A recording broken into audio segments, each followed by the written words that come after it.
जय हिंद साथियों, स्वागत है आपका आपके अपने YouTube channel UP Bihar exam crack पर। 23 प्रैक्टिस सेट हमने कंप्लीट कर लिए हैं। आज की क्लास में हम 24वां प्रैक्टिस सेट करेंगे। ये जो प्रैक्टिस सेट की जो सीरीज़ चल रही है हिंदी और जीएस की, ये आपकी यूपी पुलिस और बिहार पुलिस के लिए इम्पोर्टेंट है। अगर कहें तो जहाँ पर भी जीएस पूछी जाती है, जिस भी एग्ज़ाम में जीएस पूछी जाती है, उन सभी एग्ज़ाम्स के लिए ये सीरीज़ महत्वपूर्ण है। और इस सीरीज़ में वो प्रश्न हैं जो प्रीवियस ईयर में पूछे गए। तो चलिए शुरू करते हैं आज की क्लास। और आज की क्लास का पहला प्रश्न, तो पहला प्रश्न है, निम्नलिखित में से कौन सा विषय संघ सूची के अंतर्गत आता है? वन, पशुओं के प्रति क्रूरता की रोकथाम, दिवालियापन और शोध क्षमता, और शेयर बाजार और वायदा बाजार। तो संघ सूची में वो विषय आते हैं जिन पर संघ का नियंत्रण होता है। किनका नियंत्रण होता है? संघ का नियंत्रण होता है, केंद्र का नियंत्रण होता है। जैसे विदेश मंत्रालय, विदेशी विभाग, विदेश विभाग किसके अंडर आएगा? तो वो आपका संघ सूची में आएगा। ठीक है, तो शेयर बाजार किस में आता है? केंद्र के अंडर आता है, तो शेयर बाजार जो हो जाएगा आपका संघ सूची के अंतर्गत आएगा। ठीक, रेलवे, रेलवे आपका जो है वो रेलवे आपका संघ सूची का विषय है। रेलवे अगर पूछ लिया जाए, रेलवे पुलिस, कौन सी पुलिस? रेलवे पुलिस, तो रेलवे पुलिस जो है आपकी वो हो जाएगी आपकी राज्य सूची की। किसकी हो जाएगी? राज्य सूची की। जैसे शिक्षा, शिक्षा किसका विषय है? तो शिक्षा पर केंद्र का भी नियंत्रण होता है और राज्य का भी, तो शिक्षा आपका हो जाएगा समवर्ती सूची का विषय। किसका हो जाएगा? शिक्षा समवर्ती सूची का विषय हो जाएगा। ठीक, अगला प्रश्न है, राज्य उच्च न्यायालय के न्यायाधीशों को किसके द्वारा नियुक्त किया जाता है? तो जो राज्य में उच्च न्यायालय होता है उसका जो न्यायाधीश होता है उसकी नियुक्ति किसके द्वारा की जाती है? तो उसकी नियुक्ति भारत के राष्ट्रपति द्वारा की जाती है। और उच्च न्यायालय के न्यायाधीश की जो अधिकतम सीमा है, उम्र है, वो है 62 वर्ष। कितनी है? 62 वर्ष है, ये भी आपको याद रखना है। ठीक, तो सेकंड का उत्तर हो जाएगा ए। क्या हो जाएगा? ए हो जाएगा। तो उच्च न्यायालय के न्यायाधीशों की नियुक्ति भारत के राष्ट्रपति द्वारा की जाती है और इनकी नियुक्ति भारत के मुख्य न्यायाधीश और राज्य के राज्यपाल तथा संबंधित उच्च न्यायालय के मुख्य न्यायाधीश के परामर्श से राष्ट्रपति द्वारा की जाती है। परामर्श तो लिया जाता है, लेकिन नियुक्ति कौन करेगा? नियुक्ति करेगा राष्ट्रपति। ठीक, और जो उच्च न्यायालय के न्यायाधीश होते हैं उनकी उम्र कितनी होती है? 62 वर्ष होती है। किसी उच्च न्यायालय के न्यायाधीश को उसी प्रकार और उसी आधार पर हटाया जा सकता है जिस प्रकार उच्चतम न्यायालय के न्यायाधीश को हटाया जाता है। उच्चतम न्यायालय के न्यायाधीश की, उच्चतम न्यायालय के न्यायाधीश की मतलब सुप्रीम कोर्ट के न्यायाधीश की जो अधिकतम उम्र है वो है 65 वर्ष। कितनी है? 65 वर्ष। ठीक है, तो ये दोनों आपको फैक्ट याद रखने हैं।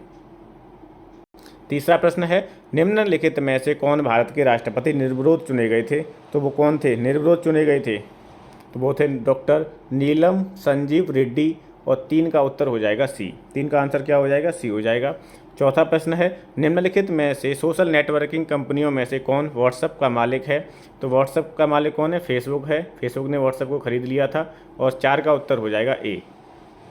पांचवा प्रश्न है, मैक ओएस, मैक ओएस किसके द्वारा, ये मैक जो है वो ऑपरेटिंग सिस्टम है, तो किसके द्वारा विकसित एक ऑपरेटिंग सिस्टम है?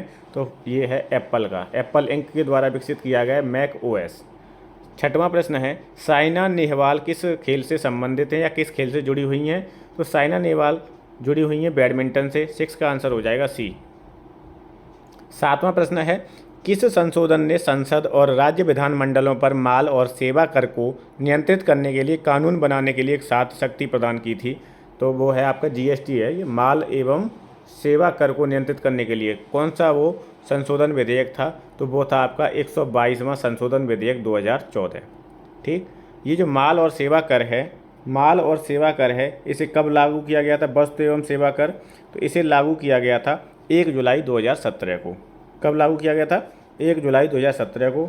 अगर पूछता है ये जीएसटी का जो विधेयक 122वां संविधान संशोधन विधेयक था, अगर पूछता है अधिनियम कौन सा था? अधिनियम, तो वो था 101वां संविधान संशोधन अधिनियम। अधिनियम कौन सा था? 101वां था। और अगर विधेयक पूछेगा तो कौन सा है? 122वां है।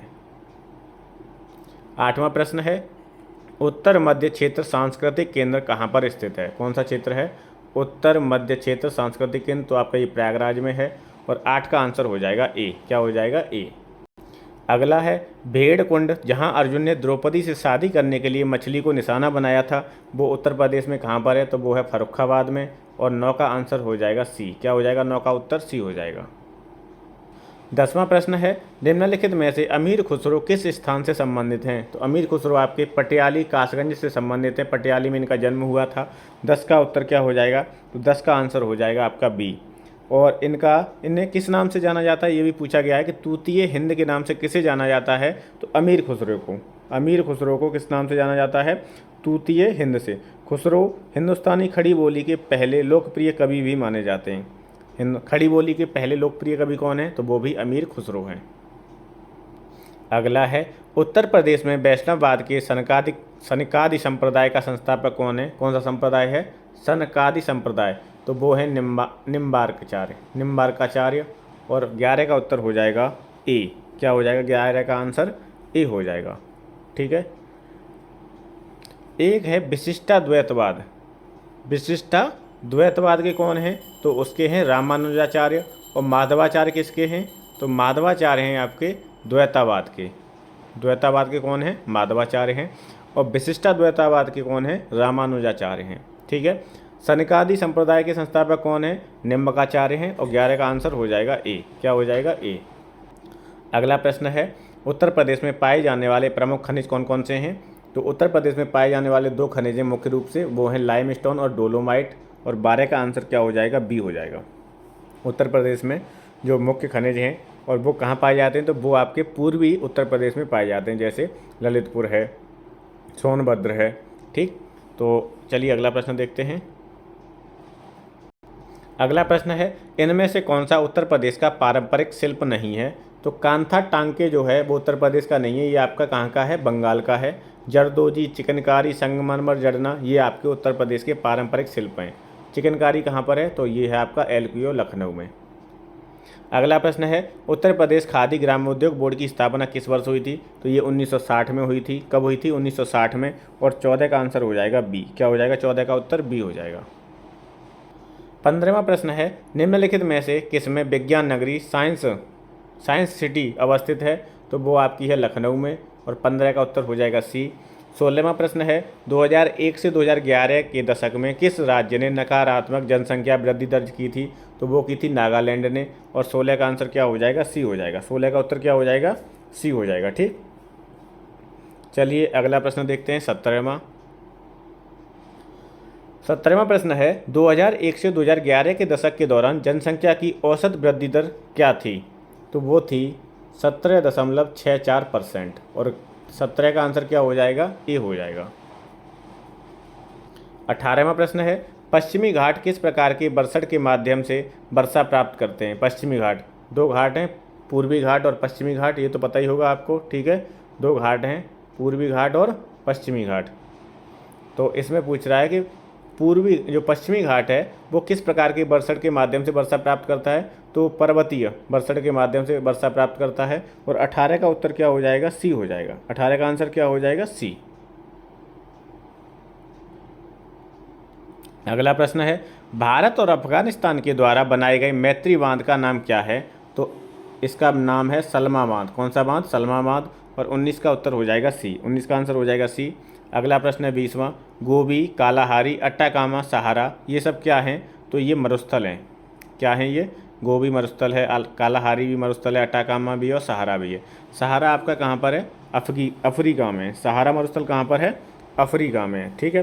सहारा मरुस्थल विश्व का सबसे बड़ा मरुस्थल है और इसका विस्तार अफ्रीका के कितने देशों में हो रहा है? अल्जीरिया, चाड, लीबिया, माली, मार्टानिया, नाइजर, सूडान, ट्यूनीशिया, मिस्र और मोरक्को तक है। जबकि गोबी जो मरुस्थल है इसका विस्तार हो रहा है 2 देशों में, मंगोलिया और चीन में।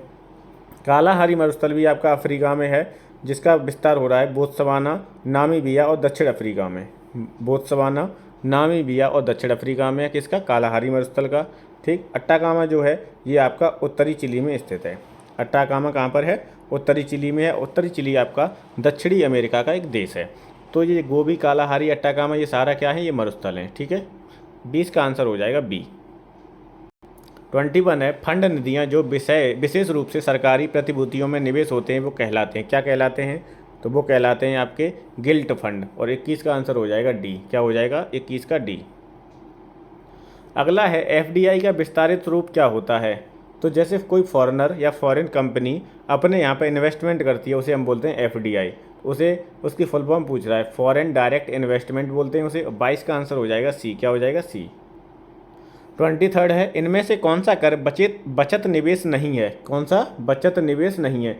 इक्विटी शेयर में निवेश, राष्ट्रीय बचत प्रमाण पत्र, कर्मचारी भविष्य निधि या जीवन बीमा किस्त। तो जो कर बचत निवेश कौन सा नहीं है? इक्विटी शेयर में निवेश नहीं है। और 23 का आंसर हो जाएगा ए। क्या हो जाएगा? ए।